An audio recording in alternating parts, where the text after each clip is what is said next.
સુરતમાં police commissioner આવતાની સાથે જ ગુનેગારોમાં ડરનો માહોલ સર્જાયો છે. તેના સંદર્ભમાં સુરતની ઉધના પોલીસને એક મોટી સફળતા મળી છે. ઉધના પોલીસે ગઈકાલે કોમ્બિંગ દરમિયાન ડર્જનો હથિયાર કબજે કર્યા છે. કોમ્બિંગ પહેલા પોલીસે 3 ભાષામાં અનાઉન્સમેન્ટ પણ કરાવ્યું હતું.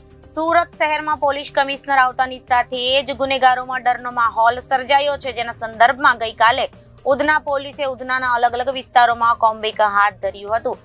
સમગ્ર ઉધનામાં પોલીસ દ્વારા અને પોલીસ તથા સર્વેલન્સ સ્ટાફની ટીમ દ્વારા ઉધના પોલીસે કોમ્બિંગ દરમિયાન ડર્જનો હથિયાર કબજે કર્યા.